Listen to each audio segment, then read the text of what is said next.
Ndio. Thank you for agreeing to have a sit down with us. Karibu sana. I'm glad to be here. Thank you. Do you speak a little bit of Kiswahili? I'm still learning every day. So forward, what do you know? Can you? I only know the basics, Someone says hello and goodbye. That's really it. Okay. Yeah. Yeah, no problem. So, first of all, I want to start by congratulating you for coming this far. Thank Right you. now, we are recording this in Pretoria, South Africa, and you guys have made it to pass the road to BL. You played in the BL season 6. This is your second time, and you're here, and all that coming together. As you reflect, how do you feel about it being in the BL season 6? It's been a good experience, being able to represent Kenya as a whole. There's only 12 teams that make it in the whole continent, so being able to be one of the 12 is an amazing experience. So as we record this episode, you guys have lost. You've won only one of your matches, and you guys you're not going to the playoffs. But you guys have come a long way. Personally, last year you didn't get same minutes as this year, and I just want you to take us back from last year. You were eliminated. You did not play personally the minutes that you've played this time. So as you guys went back, as you individually, as you when you went back to Kenya, how was your preparation like? How was the preparation for this season like for you? For me personally, I didn't get the chance to play last year. So this year, I worked really hard, to get the opportunity to play with my team this year and, put my best foot forward. So, just doing the best I can, getting in the weight room, getting more shots up, and then preparing as a team. Can you? We want to go back to when you guys came back. You from the first season. So the structure is you have to play the league, win again, go to road to BL, qualify. Then it's a tough journey towards playing the season 6. Could you take us through like you guys won it?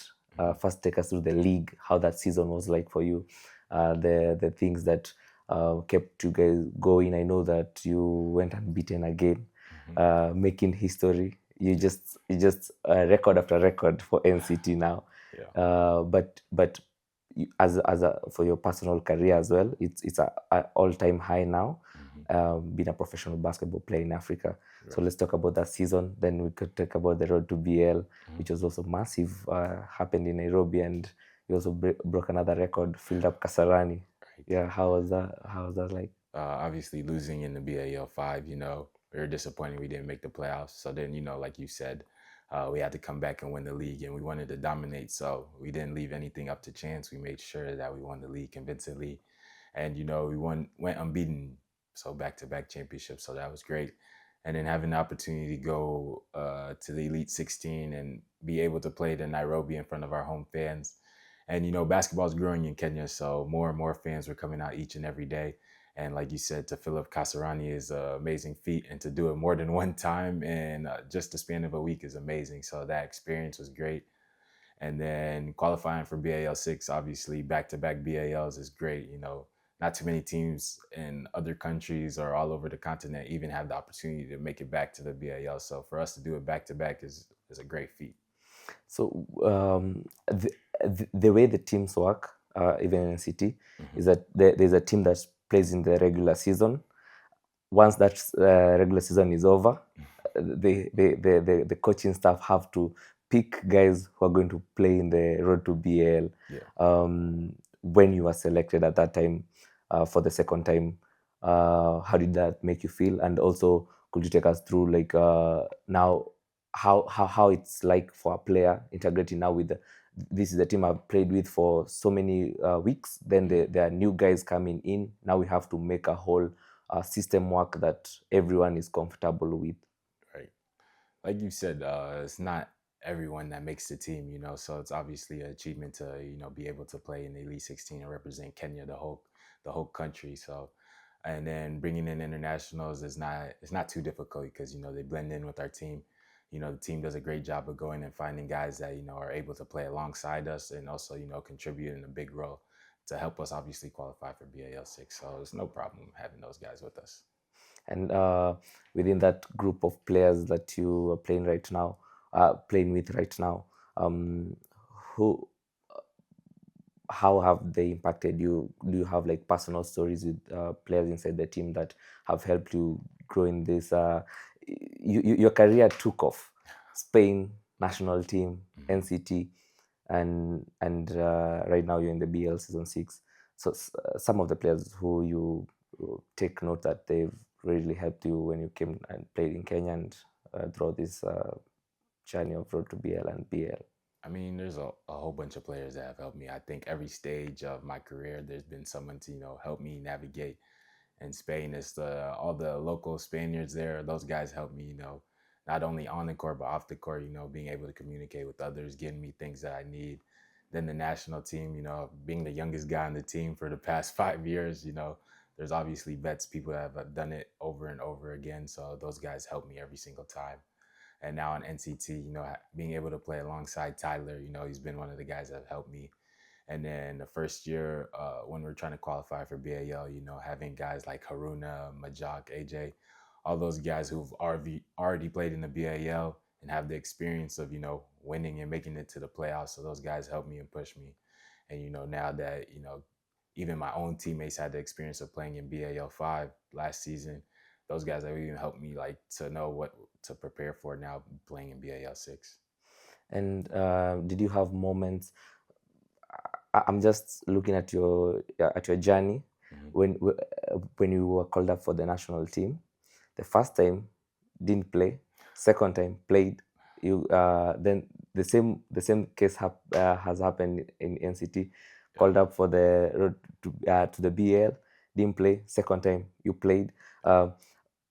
You you you you having like a it's like a pattern of some sort, but does when you didn't play for NCT the first time but you were part of the roster, did it take your morale a little bit down? You thought that you could have contributed to the team but you're a bit down, and did that scenario happen for you the first time, season 5? I mean, everyone would want to play, it obviously plays a role, plays a toll on your life. Like I could have been there, should have been there, but like at the same time, I was in training camp with those guys, so I kind of pushed them and we all worked together, for the same goal. But I was excited to see those guys play, be the first Kenyan team to represent us in BAL. So I was excited, but it didn't bring my moral down. Like you said, we had to go back and win the league no matter what. So just having the opportunity to even regroup with those guys and, finish and win the league in KNBL. Mm-hmm. And BL season 6, how is it different from your first experience in BL season 5? Like looking at the whole, now you've got a lot of minutes on the court. How is BL compared to every other competition that you've played in? What makes it different to you? But I was saying the NBA is working alongside the BAL. So, you're seeing a whole bunch of professionalized things. Are you okay? Yeah, I'm okay. You can take I'm a good. minute. Yeah. Huh? We can give No, you. I'm okay. I'm okay. Yeah. But like you see it in the food, the hotel, the court, even just how things are run. Like everything's on time. Like you're practicing for an hour, hour and a half, 2 hours. So I think like overall the whole league has just been amazing. Okay. Do you where do you feel for this BL season 6? Where do you feel you guys went wrong, and kind of cost you the chance to qualify for Kigali? I mean, if you look back at every single game that we had, it's always like one quarter. It's not like the whole game. We just haven't been able to put a complete game together. But I think those are the challenges that we have as a team. And also what we need to work on next time, just putting a complete game together. I think we had our good runs, but the few minutes that went wrong is the difference makers in these games. All the teams are good here. So if you have like these little spurts of where you go wrong, it's going to bite you at the end of the day. Yeah, it's marginal. Always. Exactly. In this conference, it So has it's been little just things, marginal. Yeah. Some of the things that you guys also do at BL are quite different. You guys have training, you do different stuff. I believe that is shaping up to what you're also building on your own brand. You're pioneering it in Kenya. Can we talk about Dio, the brand? You're wearing the T-shirt. I hope everyone can see it. And you launched it. It's new. And what inspired you to actually pursue this?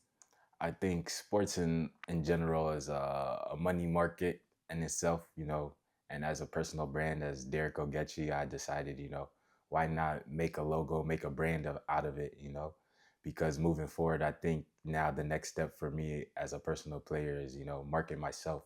I think I'm more than just a basketball player. I have my master's degree in sports administration. Now, moving forward, I think in all of Africa, I think players should start taking the opportunity, to grow their own personal brand, start connecting with companies, start, marketing with teams. Like also I'm a team owner of a team in Kenya in the Division 1 league. I think so now start thinking outside of just basketball, growing for the future because basketball is going to end one day. So try to more, make a future out of this. Yeah. So you mentioned you have a team in Division 1. Which team is that? Click Mambas. Yeah. I saw you were the team manager when they were in the playoffs. You also played. I didn't know that you were also the team owner. Congratulations. Yeah, thank you. I also play on the street league with those guys. Yeah. It's fun being able to do that. I know them having you around playing the street league inspires a lot of players there. I hope so. It does. I'm sure it does. So you have a stunning journey and career. Right now you're at the peak of it, but I know the ceiling is, we're not at the ceiling yet. You also talked about going into coaching in the future. Yeah. And big aspiration in the sports administration front.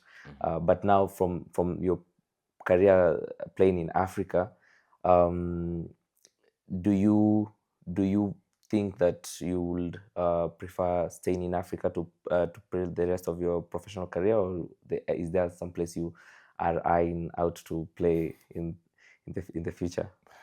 No, I'm not eyeing anything. Whatever opportunities come.